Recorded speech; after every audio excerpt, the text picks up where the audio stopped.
حمزہ ناصر official Islamic channel کو like subscribe کریں۔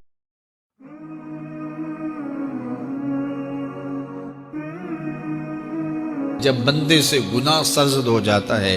اور وہ معافی مانگ لیتا ہے تو اللہ کو وہ بندہ بڑا ہی اچھا لگتا ہے۔ انسان کے اندر چونکہ یہ دونوں چیزیں رکھی گئی ہیں تو کبھی کبھی اس سے گناہ بھی سرزد ہو جائے گا۔ نیکی اس کی عقل، اس کا فہم، اس کا ادراک، شریعت کی رہنمائی، انبیاء کی تعلیمات اسے بتائیں گی کہ وہ نیکی کے راہ پہ چلے، لیکن کبھی کبھی بائیں سمجھ سے جو خواہشات اور آرزو ہے وہ بھی اس کو گھیر لیں گی اور اچانک اس سے کبھی کوئی گناہ بھی ہو جائے گا۔ اور اگر اچانک اس سے کبھی گناہ ہو گیا، کبھی آنکھ بھٹک گئی، کبھی خیال بہک گئے، کبھی سوچ میں آوارگی آ گئی، کبھی زبان نے میلا لفظ بول دیا، تو پھر کیا ہے کہ پھر فوری معافی مانگ لے۔ مومن جب گناہ کرتا ہے تو ایسی کیفیت ہوتی ہے جیسے ابھی احد پہاڑ تلے آ گیا ہے، اگر اس نے توبہ نہ کی تو کچل دیا جائے گا۔ اللہ اکبر، تو پھر فوری معافی مانگتا ہے تو یہ اللہ کو بڑا ہی اچھا لگتا ہے۔ اللہ کہتا ہے فرشتوں سے کہ دیکھو میرا بندہ آخر میری دہلیز پہ آیا ہے نا، تم گواہ ہو جو میں نے اس کے سارے گناہ معاف کر دیے۔ تو گناہ کے بعد جو شرمندگی ہے،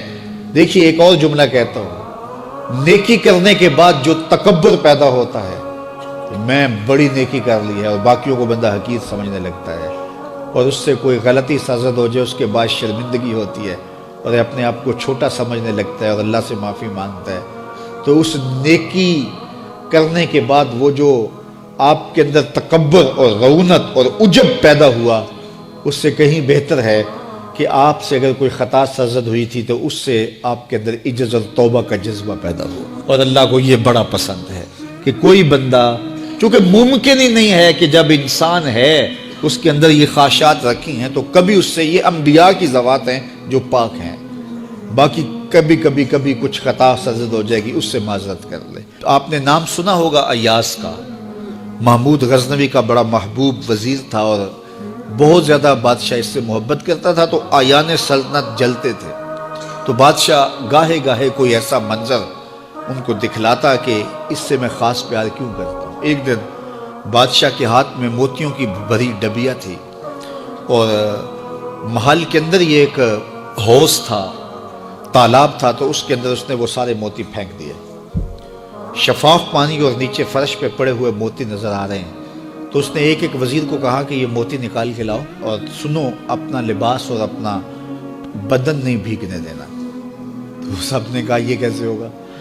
کہ موتی بھی تہ سے نکال کے لائیں اور بدن بھی اور کپڑے بھی نہ بھیگیں؟ تو دوسرے کو کہا، اس نے کہا حضرت یہ کیسے ہوگا، یہ شرط ہٹائیں تو پھر میں نکال کے لاؤں۔ جب بات آئی ایاز کی تو ایاز نے فوراً چھلانگ لگا دی، موتی پکڑے، ڈھونڈے، ہتھیلی میں لیے اور کانپتے ہوئے بدن کے ساتھ بادشاہ کے سامنے پیش ہوا، حضور یہ لے لیجئے۔ بادشاہ غصے میں تھا کہ میں نے کہا تھا لباس اور کپڑے بھیگنے نہیں چاہیے، تیرے بدن سے پانی نچڑ رہا ہے، تیرے لباس سے پانی نچڑ رہا ہے، یہ کیا؟ تو ایاز نے ہاتھ باندھ کے کہا، بادشاہ سلامت، آپ کے دو حکم تھے، ایک حکم یہ تھا کہ موتی نکال کے لانے ہیں، دوسرا حکم یہ تھا کہ کپڑے اور بدن بھیگنا نہیں چاہیے۔ ایک کام میں نے کر دیا ہے، دوسری غلطی ہو گئی ہے، معافی چاہتا ہوں۔ تو کہا وزیرو یہ ہے خوبی اس کی، تم نے کہا ہم کیسے نکال کے لائیں، اس تالاب میں اتریں گے تو بدن تو بھیگے گا ہی بھیگے گا۔ تو کہا جب شہوات دی گئی ہیں، خواہشات رکھی گئی ہیں، آرزویں دیوانی ہیں، اور پھر اس کائنات کے اندر رہ کر کے حضرت انسان کبھی تو اس تالاب کی غلاظت سے اپنے آپ کو بھر ہی دے گا، تو پھر کمال کیا ہے کہ نیکی کے پھول پیش کر دے، سجدے کے موتی پیش کر دے، رکوع اور قیام کے موتی پیش کر دے، ہمدردی انسانیت کے ساتھ پیار کے موتی پیش کر دے، سارے موتی پیش کرے، پھر مالک کا جلال کہ تیرے کپڑے کیوں بھیگے، یہ گناہ کیوں کیا، یہ گناہ کیوں کیا، ہاتھ جوڑ کے کہے مالک اس کی معافی مانگ،